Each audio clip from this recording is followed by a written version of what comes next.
Mga kapatid ni Lini nag-comment sa post ni Lini, sabi nila boto daw sila kay Reyno. Hello. So, eto na nga mga hobby bees. Today is Palengke Day. Mamimili ako ngayon sa palengke kasi maghahanda kami for medianoche. So, plano ko magluto mamaya ng pusit, ng gulay na pinakbet kasi gusto ni Hubby David. At dahil wala si Ate Rose, si Tia Julie at saka si Lindy ang kasama ko sa palengke today. Tia Julie, Lindy, let's go. Mamalengke na tayo. Ha? Nagdala ka na eco bag, Tia? Let's go na. At nandito rin pamangkin ko si JP dito mag-New Year. Sumama ka sa amin para may tagabuhat kami. Charis. Let's go. Grabe, ang dami ngayon tao dito sa palengke. Kasi mga last minute na mga malengke ngayon. Puno-puno ang parking ng sasakyan.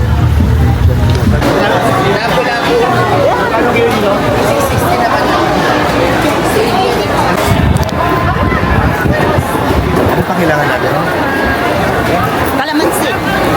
So grabe, ang daming tao sa palengke ngayon. Buti na lang, konti lang ang binili namin. Pampinakbet lang, adobong pusit, at saka mga lahok para sa sinigang, ganyan. And napamunta naman kami ng grocery para bumili ng bigas. Wala daw bigas, sabi ni Lindy. Wala na po. Sabi niya wala daw, sir, wala tayong bigas. Wala yung favorite natin bigas dito. Madama po.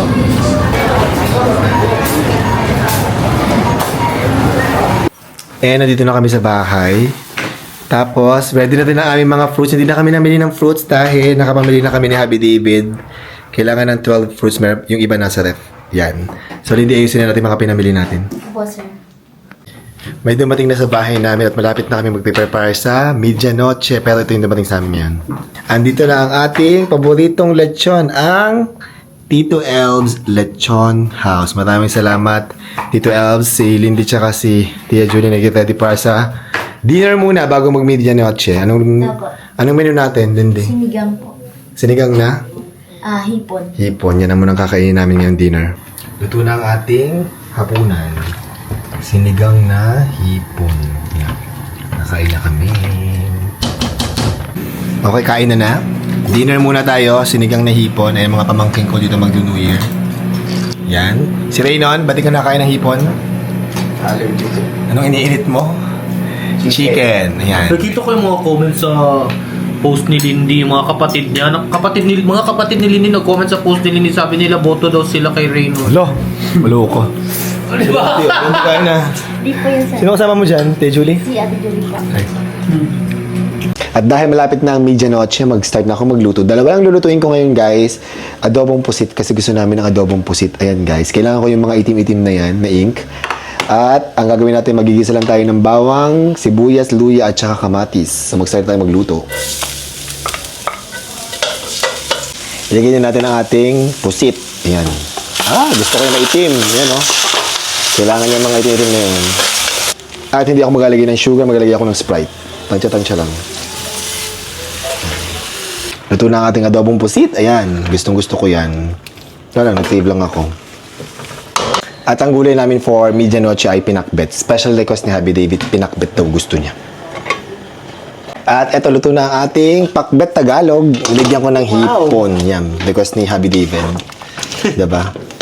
So, ang handa namin ngayon ay lechon, pakbet, adobong pusit, steam na lapu-lapu. Galing kay Ariel. And then we have chicken. And then, yun, lechon. Ang dami nga kasi konti lang Oo, 8 lang naman kami, kaya okay na yun. Marami na yun, guys. Happy ako basta kasama lang kita. Yes. Kiss na! La.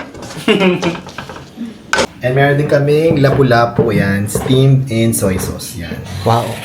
Maraming salamat, Ariel Bourbon, sa pinadala mong steamed fish na lapu-lapu. Napakasarap niyan. Si Ariel din actually ang binibilhan natin lagi ng yes, hipon at swahe. Yes.